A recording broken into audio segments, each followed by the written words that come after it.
Chapter 12 of Midnight. This recording is in the public domain. Recording by Roger Moline. Midnight by Octavius Roy Cohen. Chapter 12. A Challenge.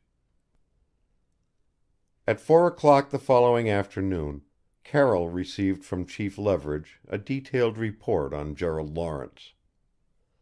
"He's a manufacturer," said Leverage. "President of the Capital City Woolen Mills. Rated about 100,000, maybe a little more. He's on the board of directors of the Second National. Has the reputation of being hard, fearless, and considerable of a grouch. Age 42. Married Naomi Rogers about 5 years ago. She was 25 then, 30 now. Supposed to be beautiful, and would be a society light except that Lawrence doesn't care for the soup and fish stuff. Report has it that they're not very happy together. His parents and hers all dead. Evelyn, her kid sister, lives with them. They employ a cook and 2 maids. No manservant at all.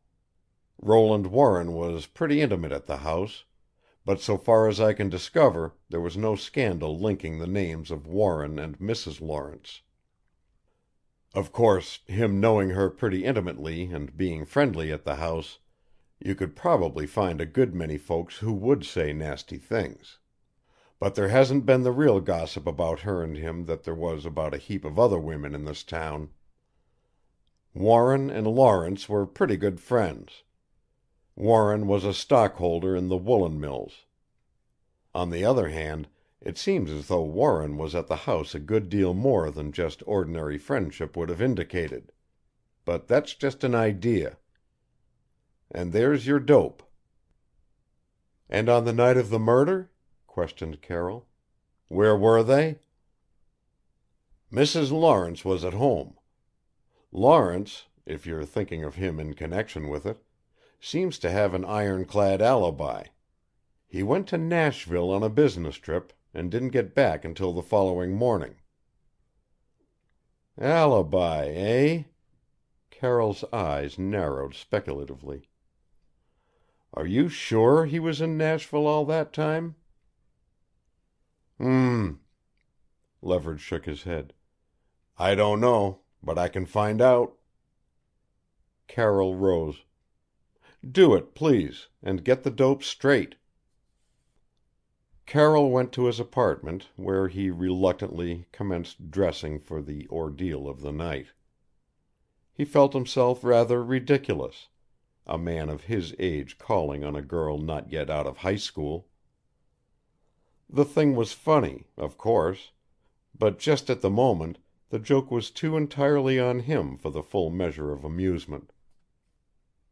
At that he dressed carefully, selecting a new gray suit, a white jersey silk shirt, and a blue necktie for the occasion. At 6:30 Freda served his dinner, and at 15 minutes after 8:00 he rang the bell of the Lawrence home. The door was opened by Evelyn, palpitant with excitement and garbed attractively in the demi-toilette of very young ladyhood. "Mr. Carroll, so good of you to come. I'm simply tickled to death. Let me have your hat and coat. Come right into the living room. I want you to meet my brother-in-law and my sister." Sheepishly Carroll followed the girl into the room. Mr. and Mrs. Lawrence rose politely to greet him. At the sight of the man he had really come to see, Carroll was conscious of an instinctive dislike. Lawrence was of medium height, slightly stooped and not unpleasing to the eye. But his brows were inclined to lower and the eyes themselves were set too closely together. He was dressed plainly, almost harshly, and he stared at Carroll in a manner bordering on the hostile. The detective acknowledged the introduction, and then turned his gaze upon the woman of the family. There he met with a surprise as pleasant as his first glance at Lawrence had been unpleasant. There was no gainsaying the fact that Naomi Lawrence was a beautiful woman. Dressed simply for an evening at home in a strikingly plain gown of rich black material, and with her magnificent neck and shoulders rising above the midnight hue, she caused a spontaneous thrill of masculine admiration to surge through the ordinarily immune visitor in the grey suit. Her face was almost classic in its contour, her coloring a rich brunette, her hair blue-black.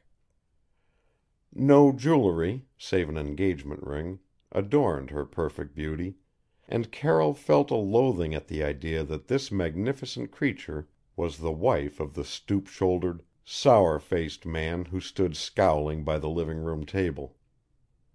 He gravely acknowledged the introduction of the young lady upon whom he had called, feeling a faint sense of amusement at Lawrence's overt disdain, and a considerable embarrassment under Naomi's questioning, level gaze.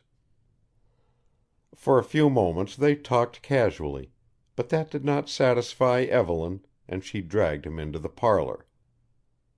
"Just the elegantest jazz piece," Carroll heard as through a haze. "Just got it. Feet can't keep still. Play it for you?" He found himself standing by the piano, the door between the music room and the living room unaccountably closed, Evelyn banging out the opening measure of the elegant jazz piece. He was still staring moodily at the closed door when the din ceased and he again heard Evelyn's voice. "A penny for your thoughts, Mr. Carroll. A real honest-to-goodness spendable penny." "I was thinking," he remarked quietly, "that your sister is a very beautiful woman." "Naomi? Shucks! She isn't bad-lookin'. But she's old. Abominably old. 30." He glanced down on the girl and smiled. "That does seem old to you, doesn't it?" "Treacherously. I don't know what I'd ever do if I was to get that old. Take up crocheting, probably." The conversation died of dry rot. Carroll was not at all pleased. His excuse, the plea that he had come to call upon Evelyn, had been taken too literally.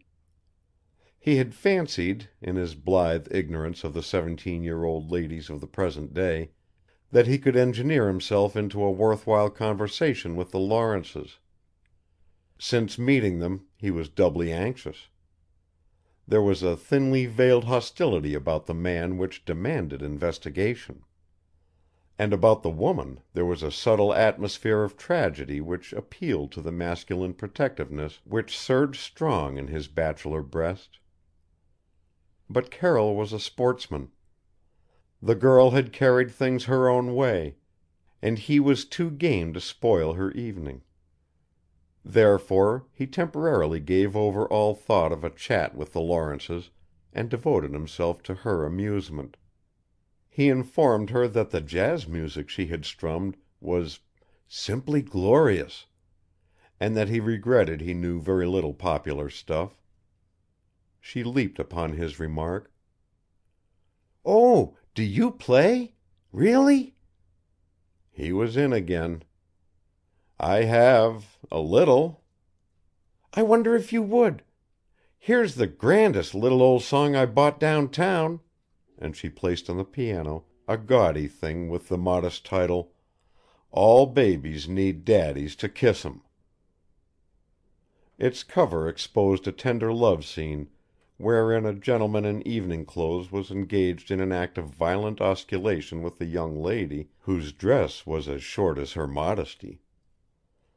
Carroll shrugged, placed his long, slender fingers on the keys, shook his head, and went to it. He played. A genuine artist. He tried to enter into the spirit of the thing and succeeded admirably. The itchy syncopation rocked the room. His hostess snapped her fingers deliciously and executed a few movements of a dance which Carroll had heard referred to vaguely as the "shimmy." In the midst of the revelry he gave thought to Eric Leverage and chuckled. He played the chorus a second time, then stopped on a crashing chord. Evelyn's